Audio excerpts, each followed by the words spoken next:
Good Friday morning, everyone. Welcome into Morning Invest. I'm Clayton Morris. So glad to see you. Coming up on today's show, the Fed says that the economy as we know it is over. Terrifying information from Fed Chief Jerome Powell yesterday, not mincing words. We're going to dive deep into what he said about the broader economy and why it's never coming back the way that we know it. Also on the show today, Team Biden and their coronavirus task force are looking at a possible full lockdown in the United States, 4 to 6 week lockdown in order to eradicate the virus. But guess what?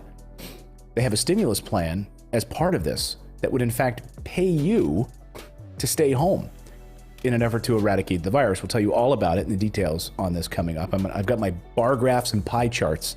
I'm going to show you how this would actually work, and it makes a lot of sense. Yes, bar graphs and pie charts. No pie charts, but I have an iPad with an Apple Pencil, so I'll be drawing on that. Plus, Team Trump admits that they cannot win. High-ranking members of the Trump administration going on the record now talking about the fact that it's all theatrics inside the White House. And this is why they're trying to continue this in an effort to raise money and just be theatrical. So we'll tell you who is saying that. To Peter Alexander at NBC. There's been a number of members of the Trump White House that have come out now, basically said that this is a joke. It's just all theatrics. We all knew that anyway. And Congress is at a gridlock at this moment on the stimulus front. We heard from Mitch McConnell yesterday. Turtle Boy came out of hiding to tell us about what's going on with the stimulus. We also heard from Nancy Pelosi and Chuck Schumer on the stimulus and where things stand and whether or not Joe Biden will be involved in these negotiations. All of that and more coming up on today's show. Good to see everyone. Grover is not on Grover Camp today because he's sitting in my lap today for today's show. So he's gonna be my little lap dog during the show. So he's not chewing up slippers. Right before the show, I had to rescue one of my daughter's slippers that he was chewing up. So now he's going to sit here. We'll see if we can handle this through the show. If you see me suddenly yelp out, it's because I've either been bitten or something. I don't know. All right, let's get to it then today because we've got a lot to get to. But first, I want to tell you about our sponsor, our friends over at Outlet Finance. You can get a 6% interest checking account, savings account right now by going to Outlet. Now, there's a story in the Wall Street Journal today about how banks are just flush with cash, but interest rates are at an all-time low. So people are putting their money in one of these savings accounts and they're making no money. Well, if you go to morninginvest.com/outlet, you will save 6% on every dollar you save because it's not tied to the banking system. It's tied to cryptocurrency. I don't know if you've noticed what Bitcoin has been doing lately. It's almost up to $16,000. It was at $15,000 the other day. So when you go to morninginvest.com/outlet, you can deposit anything you want. You can withdraw at any time, and you get 6% APR. That's 6% interest annualized. Pretty amazing stuff. This is my savings account of choice. Again, it's not tied to this corrupt banking system where you make no money at all at 0.1% with your Wells Fargo or other savings accounts. Now, we thank them for their support of the show. Well, what the Federal Reserve just said is pretty terrifying, folks. Fed Chief Jerome Powell, speaking yesterday, laid out some dire economic news.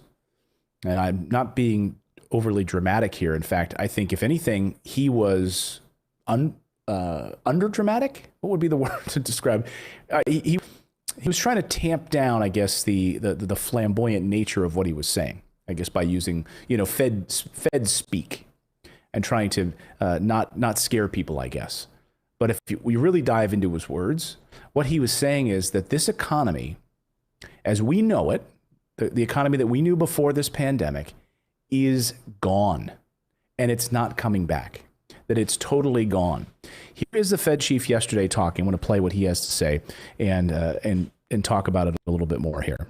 A lot of existing technological change. So technological change raises productivity generally, and over long periods of time, those gains tend to be broadly shared.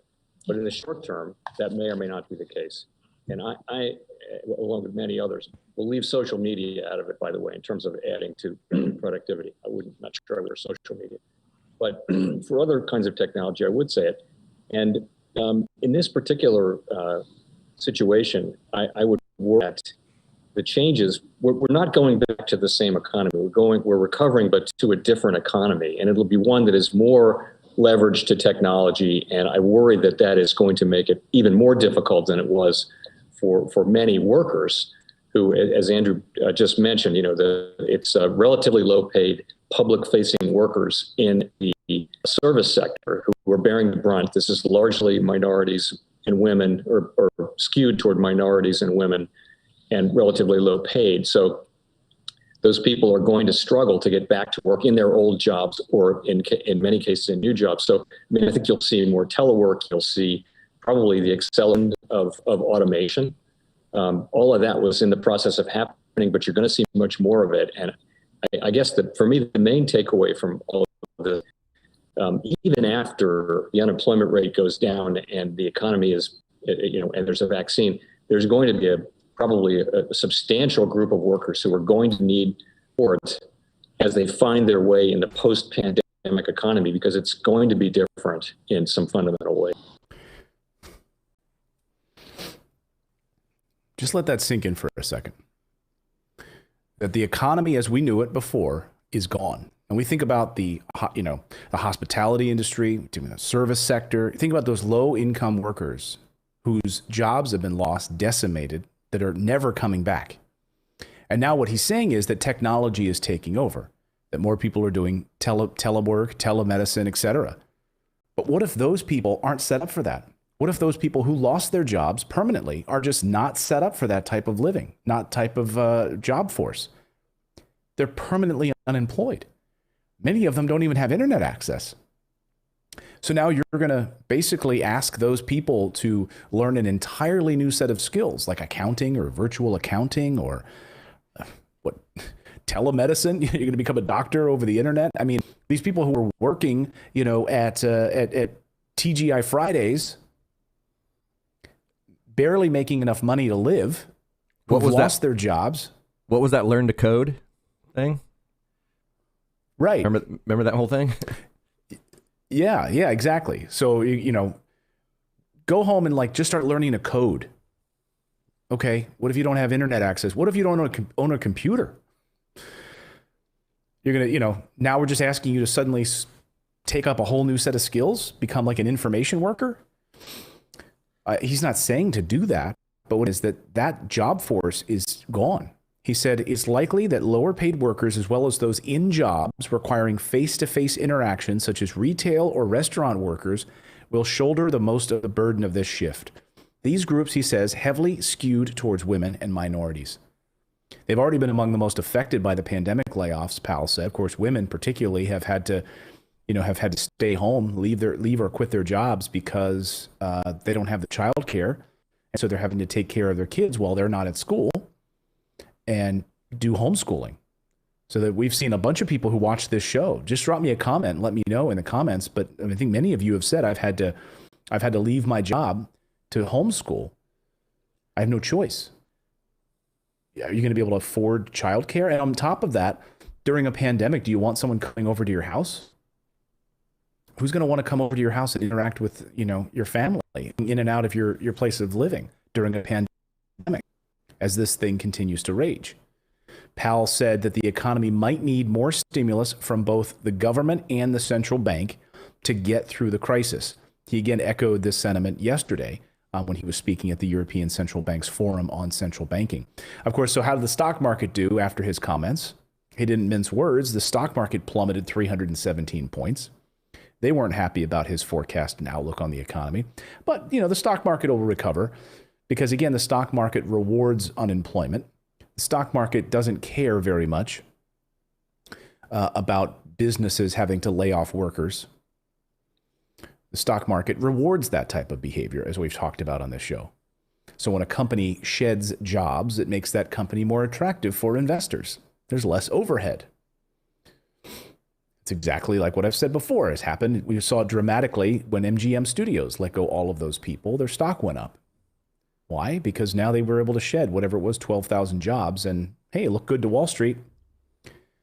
So he says we are recovering, but to a different economy.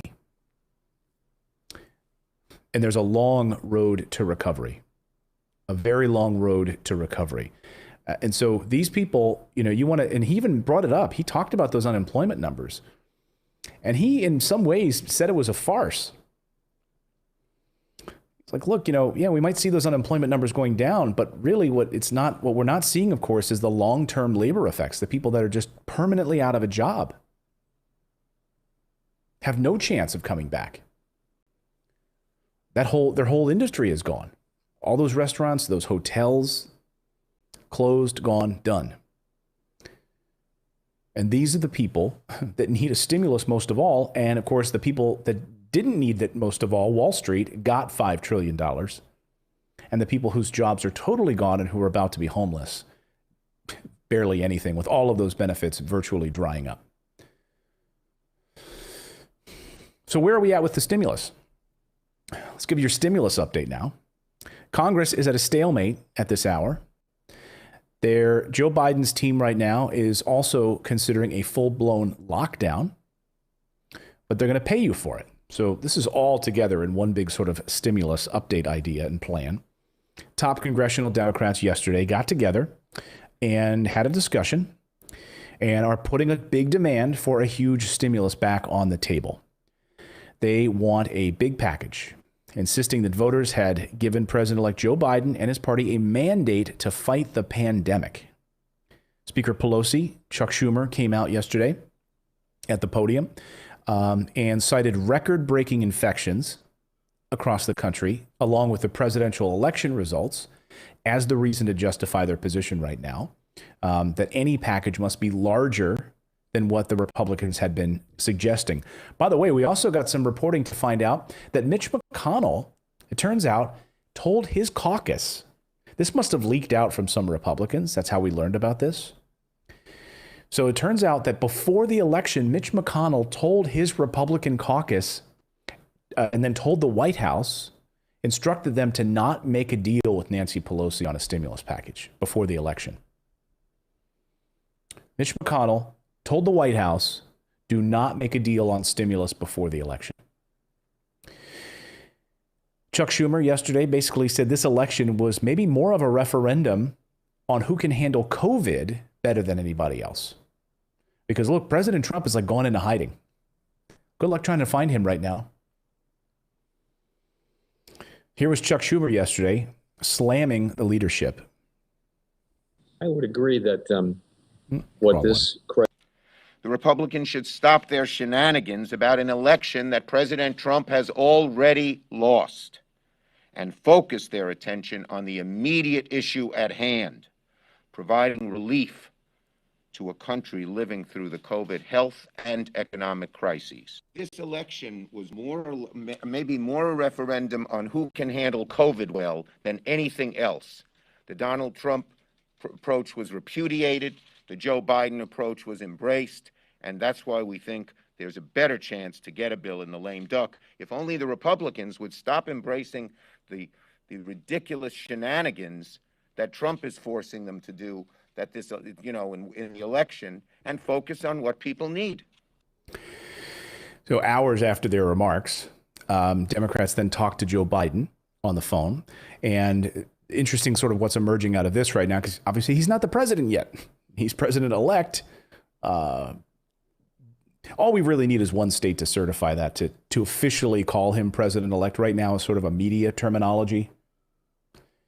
Once the first state certifies their results, then he is technically president-elect. So there you go. We can mince words. You want to call him Joe Biden? Call him Mr. Biden, whatever you want to call him. Anyway, they stressed in a statement that they were on the same page after speaking with Biden. They said they both they have an urgent need for Congress to provide funds to support the American people right now, as well as the nation's healthcare system. So they need funding for the healthcare system. They need money for the pandemic, to fight the pandemic. And they want this in place before he takes office. But it's been unclear exactly how active Biden has been in these discussions with Nancy Pelosi and Chuck Schumer. Again, doesn't have any power just yet. So he's not been inaugurated, as you know. But the potential right now for an agreement appeared to narrow a bit even further yesterday, because Mitch McConnell the majority leader, said he's no longer planning to rely on Treasury Secretary Steven Mnuchin to cut a deal. Yes. So yesterday he comes out and says there hasn't been any discussion yet. This is what Charles Grassley says. He says there hasn't been any discussion yet between McConnell and Pelosi, but McConnell is not going to rely on Mnuchin anymore to do the dealing. He says, I think he's intending to take it over and try to get something going on his own. So he's been thrown out. He's been tossed aside. Bye-bye, Mr. Mnuchin. Man, all these guys are scrambling for another job right now. They're just going back to Wall Street, setting up their own firm. So, yeah, Mnuchin's gone, and McConnell is now, taking the reins back over on this. But according to the reporting, they want to stick to around $500 billion. And Pelosi is basically saying that this is a joke. $500 billion when we're seeing record number of COVID cases and we're maybe have to enter a full-on lockdown. This is a red alert and all hands on deck, but it should have been a long time ago. The president and the Republicans in Congress have ignored, by delay, distortion, denial, deaths have been caused. And what are they doing now?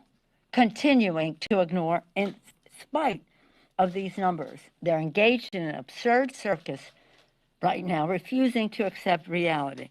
The Republicans are shamefully proceeding without recognizing what our responsibility is and making it even harder to address the massive health, and economic crisis that we're facing. Nancy Pelosi speaking yesterday. So will we see a stimulus bill before the end of the year? If Mitch McConnell wants to push through some $500 billion package, perhaps, but any hopes of like a $2.2 trillion package with Mitch McConnell at the helm, it's hard to see it. It's hard to see it. But of course, again, there are some executive actions that President-elect Biden could take as soon as he becomes president, student loan deferrals and other things like that. But again, all eyes on the Senate, folks. So we can all be angry right now about the look. To me, Mitch McConnell is the biggest failure in this whole story. And I've been saying that for months. He had all summer to try to get something done and said he wanted to put a pause on things and just sit back after his billionaire buddies got all of their money, all of his big oil and big energy contributions to his campaign. He's bought and sold by these guys. They got bailed out and they're just doing fine. He's the real enemy in this whole thing. And if, look, we want to put our energy into anything, it's on Georgia. So we have 2 Senate races coming up in Georgia. And if we care about a stimulus, look, as you know, I think both parties are equally corrupt. But there is one party that's pushing for a larger, broader stimulus right now, and that's Democrats. And if in Georgia, those 2 Senate runoff races there can go the other way, can go blue, then Mitch McConnell will lose power. And if for nothing else, to see Mitch McConnell to put his tail between his droopy little legs and go back to Kentucky, a loser, a minority leader in the Senate instead of a majority leader. That's what that would mean. So, of course, all eyes right now on Georgia and these 2 Senate runoff races that'll take place in January. Georgia also facing a recount now in the presidential race by hand. Both Democrats and Republicans will get to sit in and watch this thing. So it'll be full transparency. They're going to do this thing right out in the open. Historically, I think there's been 21 recounts. And historically, the average number of votes after they've done statewide, nationwide recounts the average has been about 480 votes difference. So right now, Biden's lead in many of these states, tens of thousands. So the chances of this meaning anything, very, very slim to none. So Georgia should be where we put our energy instead of being fired up. Like if you're interested in, or if you're in Georgia and you can vote, or you can, donate some money to those campaigns in any way that you're interested, that's where the focus should be right now, is getting this guy thrown out of power, Mitch McConnell. That's my 2 cents on droopy turtle boy, Mitch McConnell. Well, President-elect Joe Biden, in other news this morning, might be considering a full lockdown. That's right. Joe Biden, Team Biden, is considering a full lockdown. And guess what? They're going to pay for it. So here's how this is going to work. And it's pretty interesting to consider this, that as the coronavirus is completely out of hand right now. Just to put this in some context before we get there. Do you know the group, my wife and I were just talking about this before the show, you know the group Doctors Without Borders? Of course, if you know Doctors Without Borders, you know that they travel to famine-ravaged regions of the world, right? Genocide-ravaged regions of the world to bring aid and assistance. I mean, these people do amazing work, right? Well, for the very first time, Doctors Without Borders is now being flown into the United States. Yeah. And according to one of the doctors, they landed and said, I can't believe we're landing on American soil. Like Doctors Without Borders, usually like in the Congo, is now in the United States. Think about that for a second. Things have gotten so bad with coronavirus in the United States that Doctors Without Borders is having to be flown in to help. El Paso having to set up all of these mobile morgues throughout Texas. It is bad. We showed you the numbers yesterday. 38 states have seen huge increases. The other few states have just held steady. Nothing is decreasing right now. And the argument is, look, we never had a full lockdown. Here's Neil Kashkari, one of the Fed chairs from Minnesota. Here's what he had to say about a lockdown and why we need an actual lockdown, because we never actually had one. Listen. So my biggest question around your plan is, haven't we already tried that? I mean, we did that a few months ago. It devastated the economy, worked a little bit for the virus, but then didn't crush it and numbers kept rising again. Why would we want to do that again? Well, you're right. We did a partial approach of this in the spring, but we gave up far too soon, and it was not nearly strict enough. You know, we've looked at research that says around 38 or 39% of workers in America are in essential industries, but the shutdowns were very varied. Here in Minnesota, 78% of workers were deemed essential. So it was a very partial shutdown, and then we gave up far too soon. And as a result of it, the virus is now raging almost out of control across the country with 50,000 cases a day. We have this very muted, uneven economic recovery. As you know, college football is being deferred. What kind of recovery is that? When we look at other countries who had much more aggressive shutdowns and then more gradually reopening with the health professionals in the lead, their economies are recovering much more quickly now. So we blew it the first time, and Dr. Osterholm and I are arguing we should do it right this time. Yeah. Now, bear in mind, he said these comments a few weeks ago. That's an old video. When it was 50,000 cases a day, now we're up to 120, 130,000 cases a day or more. Isn't that amazing? That video didn't even age well from a few weeks ago, Neil Kashkari. So Dr. Osterholm, who he's talking about, is now talking about this exact same problem. And he's saying, Grover, can you sit, please? Thank you. And he's saying that we need to shut down and go into a full lockdown. This is something that they're considering. And he's, obviously on President Biden, President-elect Biden's COVID task force. He's suggesting a full lockdown of 4 to 6 weeks. He's one of 12 members of this team that is ramping up plans to take on this pandemic right after the inauguration. He says right now we are headed into COVID hell, and we need to go into an actual lockdown. So here is that Dr. Osterholm that Neil Kashkari was just talking about. That we are entering this period that I call COVID hell. Back on Labor Day, we were at about 23,000 cases of new coronavirus infection every day. Today, we're going to be in the 130s to 140,000 again, and that number is going to keep rising rapidly. And, we've been predicting this. It's a combination of pandemic fatigue, people just being tired of trying to, avoid the public and the places that put you at increased risk, pandemic anger. We're up to a third of the U.S. population doesn't believe this pandemic is real to begin with, so why adhere to any kind of public health recommendations? And then we just have indoor air. We have a situation where going indoors, right, we know that virus concentrations build up inside and transmission is much more there. So we have to tell the story of what's coming. People don't want to hear that El Paso isn't an isolated event. El Paso, in many instances, will become the norm. And, we have healthcare systems right now that are overwhelmed already right now. And we're talking about potentially doubling the number of cases over this time period before the president-elect even takes office. And so I think the message is, how do we get through this? We need FDR moments right now. We need fireside chats. We need somebody to tell America, this is what in the hell is going to happen. And this is what we got to do about it in a way that they believe it. They understand it. They feel it.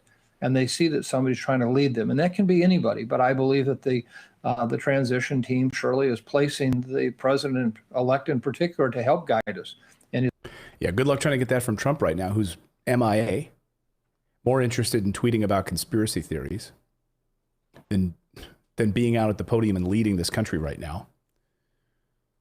Where is he? He's gone. In hiding. Where's the leadership on this virus as it descends into chaos?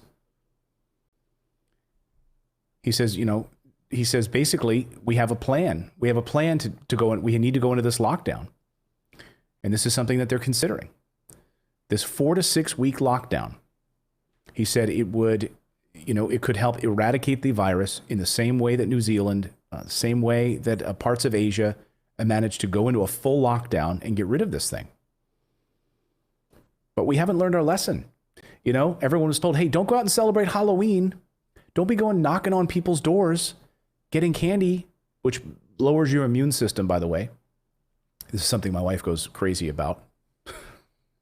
We're talking this morning and she's like, there you go, people. Glad that everyone had your Halloween. We know you loading up on all this sugar and lowering your immune system, which is a thing that obviously coronavirus loves, people with weakened immune systems, going door to door, getting together at Halloween parties. And now we're seeing this like huge spike in cases and surge across the country. So we don't listen.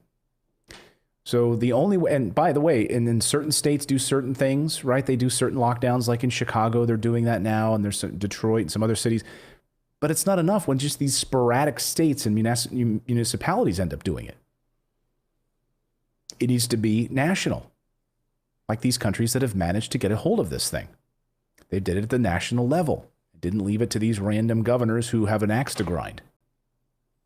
Well, and they also didn't do it with social distancing and masks. They did it with complete lockdowns.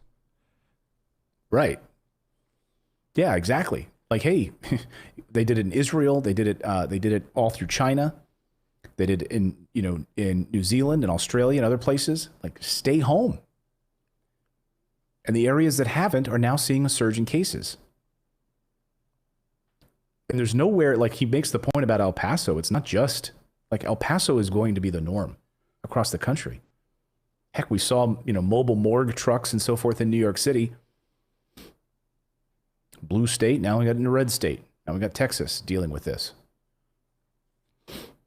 So what's the plan here? How would we do this, right? The big fear is, oh my gosh, we go into a full lockdown. How are we going to pay for anything? People are going to lose their job. How am I going to pay my rent? How am I going to do any of that? Aha! He has a plan. So let's listen to Dr. Osterholm. This plan, I'm going to break it down. I got the whiteboard to dive into this a little bit because it's fascinating. Think about this plan to pay you money in a stimulus kind of a way to stay home. His message has been very clear. So just understand, everyone on this screen will know a COVID-related event, either in yourself or your family or your colleagues in the days ahead. If you haven't had it happen already, it's going to happen. There won't be any blue or red states anymore. There won't be blue or red counties. It'll be COVID colored. Doctor, to that point, we've seen a number of states over the last few days move more aggressively in placing restrictions, implementing restrictions. We had Utah with that mask mandate earlier this week. Now we've got these reports suggesting that in New Jersey, schools could close down from the end of this month into January. How effective can these policies be state by state in the absence of a federal mandate? They're going to have some limited impact. But let me just come back to a point, because this has been, I think, a very confusing issue, and that is lockdowns. If I interviewed 50 people today in the U.S. for what they define a lockdown as, I could get 75 different answers. And I think that one of the challenges has been that there really isn't an understanding of what a lockdown is all about. We talk about the pain and suffering of the virus, but the pain and suffering to the economy and what it does. I'd refer everyone back to an op-ed piece in early August that Neil Kashkari, the president of the Minneapolis Federal Reserve Bank, and I did in the New York Times. Number one, we predicted where we'd be right now. We said this would happen if we did nothing different. Number two is... He's right.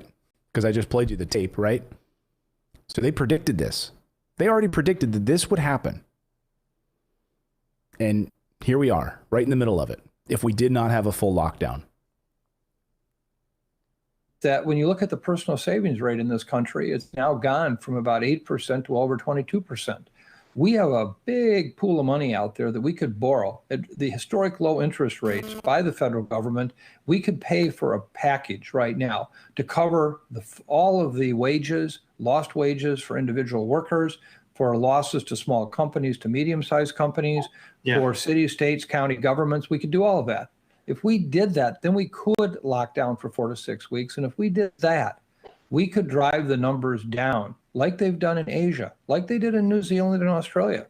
And then we could really watch ourselves cruising into the vaccine availability in the first and second quarter of next year and bringing back the economy long before that. So, okay, let's break this down. So what he's saying is, and watch this video now a number of times and go through this. My wife and I are analyzing this morning. So let me take the shot here, the whiteboard. So what he's saying is, right now we have a huge amount of savings in this country, and people are saving money at a level that we haven't seen before at the banks. So we have the savings, right? Then it's going into the banks, and is this pen not going the way I want it to? So it's going to the banks, and then of course when they get this money from you, they're lending it out, right? These banks are then lending that money out to other people in the form of mortgages, et cetera. So then they are lending it out. 90 cents on the dollar. In fact, that even changed under the CARES Act. It would be 90 cents under the dollar because that's fractional reserve banking, right? So the bank only has to keep, under the former law, only have to keep 10 cents. Is that how you make a cent? I haven't made a cent in so long. 10 cents of your dollar. Now they don't have to keep any of this money in the bank. They can lend out 100% of what you put in the bank. So forget fractional reserve banking. They don't even have to keep a fraction of what you once put in the bank. They don't even have to do this anymore. Now they can lend out the full amount. So that's why banks are just doing so well. They're crushing it. So now these banks are lending out the money. That money then will have the government intervention where they're able to borrow from the government. They're able to borrow this money from the government, or the government's able to borrow it from the bank.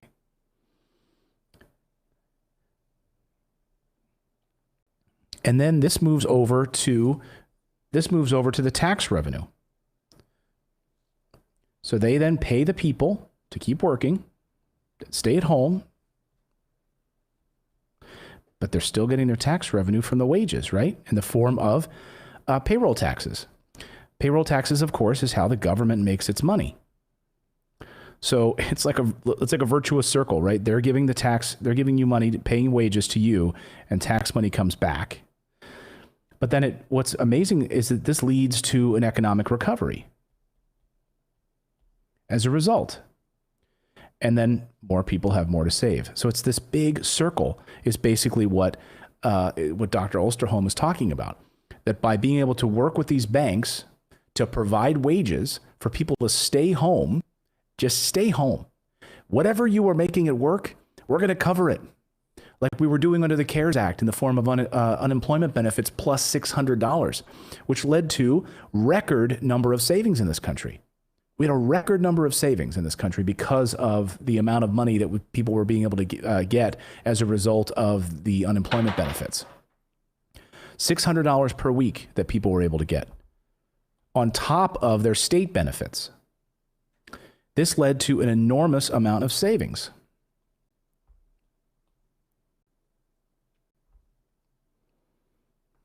My wife keeps texting me.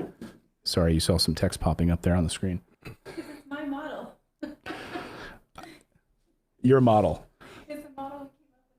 Yes, I just said that. We over breakfast. We were talking about this over breakfast, written down here on paper. See? But it's a pretty fascinating model, isn't it? Because again, this is why Republicans and Democrats didn't want payroll tax cuts, because that's how the government makes money. I need to put my tablet in do not disturb mode next time. I cry foul too. My wife's texting me. I didn't see any graphs or pie charts on that. Oh, you didn't see any graphs? Yeah, I promised you graphs and pie charts. You did. Okay. Here, I'll make a new one. There you go. There's your graph. Okay. This is David's piece of the pie. That's for you. Nice. There's your little slice of the COVID money. What do you want? You want to say something? Okay, I just want to draw, because if You can we talk into the don't, microphone. okay, if we don't have this piece Hold on, let me take the shot. right here, Okay, turn it on the side a little bit. okay, Like this. Okay, do that. this is the piece that we're trying to solve. Because if COVID continues to rip through the economy, we won't have this from the government. The government will not consider any kind of, which is what we have now, no stimulus, right? Which means no taxable income, which means no economy here. And this is where it breaks down for everybody in this economic model, right? So then if you're the kind of person who is like, oh, but I have a job, it's okay, I can still work from home, you cannot live in a society with only half of this economy running. And that's right? what it's doing That's right now. that's why it matters for everybody. So I just wanted to point that out because it was an important piece of the modeling that we were doing this morning. Okay, bye everyone. Thank you. Yeah, so she's exactly right. So that part of it, that's where it's currently. Like you almost can divide it in half. There's your pie chart. The wonderful Natalie Morris, everyone. So, when you get an applause thing. But she makes a good point. So right now, this is the only section that's really functioning, is this up here. And this whole thing has to work together for us to get out of this. And the beautiful thing is, look, when this is all lifted up, then everyone wins, right? The banks win, government wins, the people win because they're at home, and we win as a country with COVID on top of all of this, because this entire cloud of craziness that you have on your screen right here makes sense.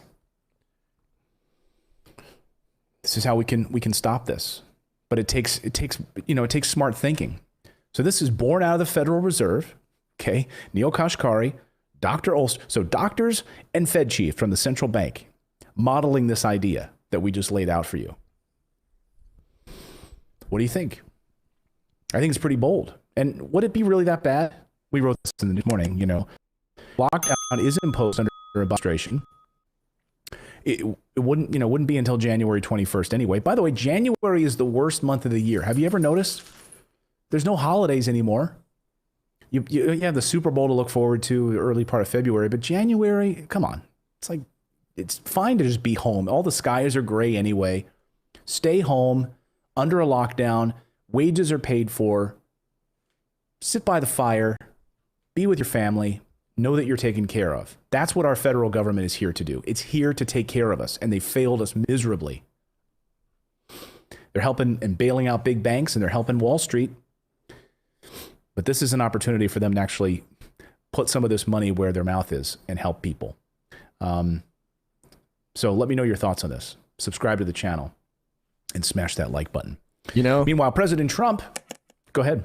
Well, I was going to say, I think we need to all, if everybody in this chat agrees, I think we should get a bunch of buses and we should head to Washington, D.C., and we should demand that the big companies pay back our $5 trillion. Just take the $5 trillion back from big businesses and give it to us. It's our money. That'd be nice. It is. We've pumped this money into the economy to help Wall Street. And then we have people in our chat here saying that I don't have a place to live anymore. Or we have people in here in the chat saying I've lost a relative, family member to COVID. And the big insurance companies getting money from the government. They're also denying claims from people. So the people get shafted once again. And by the way, there's a huge rally about to happen in Washington. It's the MAGA March, as thousands of Trump supporters pour into Washington, D.C. to throw their support for President Trump. So they're going there to rally their support around, an egotistical crybaby who will not concede the election that he lost. So they're spending their time and their tax dollars and their money filling up their big trucks and going in DC to support this guy. Wouldn't it be more useful to do what you just said, which is everyone go there and demand that our government do something to help the American people, instead of going there to support an egotistical, dictator, basically? That's what they're spending their time doing. And think about the companies form their corporations with all these safeguards in place for their money anyway. It's like they didn't need the $5 trillion. You know what I mean? They have all kinds of fail safes. That's why they form corporations. That's why they're businesses, to protect them from these things happening, from losses. We don't have that. Exactly. These protections are there. If you form an LLC, you're able to shield your liability. You're able to protect yourself as an individual when you've got a business that gets sued over here. I mean, make them file American bankruptcy. People don't have that. Yeah, and make them file bankruptcy. Even if they do that, they'll be back in business, what, a month later? Like, they don't even go out of business with a bankruptcy. It's nothing to them. No, because it's not personal bankruptcy. And then, I have a friend who said, I've been trying to buy a house. I'd like to. He had a personal bankruptcy. It was like 4 years ago. He's got to wait, 7 years till it's cleared off his record. 7 years in the prime of his life. He has to deal with this stain on his record through no fault of his own, by the way. And people's credit are being ruined as a result of this pandemic. These big businesses won't have to deal with that. They can still borrow whatever money they want. Oh, and by the way, the Federal Reserve will just hand them a bucket of money. So they don't even have to borrow. There's like, here you go. Here's free money. Here's all this free money for you. So here's a big story I wanted to cover for you right now. President Trump continues to pretend, of course, that he won the election. And members of the White House and his staff are now telling the media that it's all theater, that the whole reason President Trump is doing this, he knows privately that he has no path to victory at all. Why is he doing it? Political theater. In order to raise money, and of course continue to do, my theory on the tail end of this is to start his own media company, as you know my theory on this. Peter Alexander over at NBC News says that a top White House aide told him that Trump is, quote, very aware that there is not a path to victory, but he believes the 72 million people who voted for him, quote, deserve a fight. So he's battling as a form of, quote, theater for them. Theater. They're admitting in the White House that this is theater. He's putting on theater for his voters because he knows he lost, but he wants to pretend that he won so that they still like him.